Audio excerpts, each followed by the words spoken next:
So today I'm going to be talking about the Nordic model and the harms it gives sex workers. So what is the Nordic model? The Nordic model is a legal system that was first introduced in Sweden in 1999. It criminalises the purchase of sex, essentially punishing third parties. Its aims are to reduce the number of women in sex work, reduce the size of the trafficking industry, reduce the number of buyers and clients, reduce the numbers of pimps and clubs, to educate and to promote women's equality. Radical feminists push for the Nordic model, arguing that sex work is a result of structural inequalities and a patriarchal system that encourages male dominance and women oppression, whereas liberal feminists are very critical of radical, arguing that radical feminists see sex work from a universal experience, whereas no sex work is the same sex work. They argue that sex work is work and an expression of choice and agency. So when looking at sex workers, I personally find it really important to focus on sex workers' voices, quotes and case studies. So throughout my presentation there will be various quotes on the screen, there will be various case studies that I'll explain as well. But this is like a really important thing, nothing about us without us. Which basically just means sex workers should be included in legislation, policy, academics. So the first harm I'm going to talk about is violent clients. Since the introduction of the Nordic model, there has been an increase in risk and experiences of violence, such as rapes, assaults and murders. This is arguably due to clients distancing themselves, leaving a dangerous clients who are often drunk or high.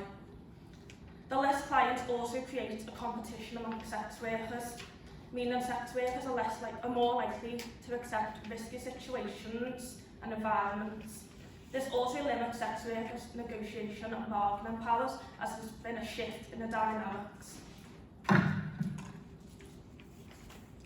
So as you can see, this is a sex worker's quote on the board, and the case study I just want to talk about is Vanessa Campos. So Vanessa was shot to death. She's a sex worker in France. She was shot to death during a transaction when a group of men tried to rob her. Arguably, sex workers have protested since, saying that the law is to blame for her death, as if she was pushed into a dark, isolated location, whereas if she wasn't pushed into that location, would she have died? So the next harm and violence I want to address is police violence. The Nordic model has given police power. This has led to increased police presence, harassment and surveillance, pushing sex workers underground and displacing them into more dangerous and isolated locations. Due to this, sex workers can no longer screen clients and assess risks. Informal communications among sex workers have been broken due to this, therefore they cannot warn each other of dangers. Also, the clients who in the past would have gone to police about violent sex workers have experienced are now unwilling to, due to fear of arrest. Again, here are some quotes from sex workers explaining some of the violent situations they've encountered.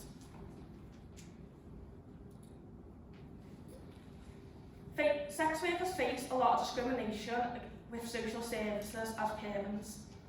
The Nordic model is based on the idea that sex workers lack agency. This contributes to the idea that sex workers are deemed as unfit parents, leading them to lose custody of children. And the central case of this is the case of Petite Jasmine. She was a sex worker in Sweden. She was reported to social services and deemed an unfit parent, self-destructive and committing self-harm as she was a sex worker. Social services granted custody to her ex, who had a history of abuse. After years, she was finally able to see her children, but before she was able to, her ex-partner murdered her in front of social services. HIV and healthcare. The power to demand safer sex is no longer available due to the increased competition amongst other sex workers and a decrease in bargaining powers. Sex workers are less likely to carry condoms due to police using them as incriminating evidence. The increase in stigma has also stopped sex workers accessing healthcare. Stereotypes of sex workers being seen as dirty, vectors of disease and a public health issue has caused misdiagnosing and the assumption that they often need STI tests or HIV testing. This creates barriers and prevents sex workers from accessing healthcare. Migrant sex workers make up 70 to 80% of sex workers in the Nordic regions. And violence against sex workers are ingrained in the Nordic model. Migrants are often excluded from state-provided services and dealt with more punitively. Deportation for sex workers is a real threat, as sex work is not seen as legitimate labour. So under the Aliens Act 2005, migrant sex workers are said to not be able to support themselves by honest means, which is ground for deportation. Migrant sex workers also face increased policing due to the Nordic model producing a biased and racialised culture. Policing raids and evictions are often racially motivated, with police targeting dependent on the person's ethnicity. A case study to look at when talking about migrant sex workers is the case study of 3 Nigerian women who were brutally attacked and robbed. When the police arrived, the offenders were gone. The police took the women to shelter, gathering their belongings, and statements were taken. Once the women gave their statements and left to collect their belongings, they were faced with deportation. They were deported before they could even have treatment for their injuries. A further harm is housing, homelessness and poverty. The Nordic model criminalises the use of housing for commercial sex, meaning that landlords can be charged with pimping. This has led to an increase of sex workers living in poverty, homelessness and often being exploited. The law actually directly pushes for eviction. This was known as Operation Homelessness. This is when the police were contacting sex workers pretending to be clients. They'd make appointments and gather evidence. They would then inform the landlord and give the landlord an ultimatum whether to evict the sex worker or be charged with pimping. Hotels often enter partnerships with police as well to combat travelling prostitutes. This involves sex workers being placed on a blacklist with hotels, and hotels often taking copies of sex workers' passports to see if they're a registered sex worker. This creates a third-party paradigm where the state and private interests become intertwined and blurred, consequently leaving more sex workers to lose homes, deposits and rent. Again, here's some quotes and then just some figures around Operation Homelessness.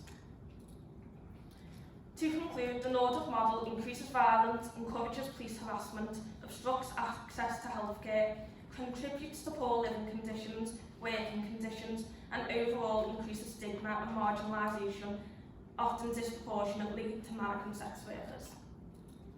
Thanks for listening.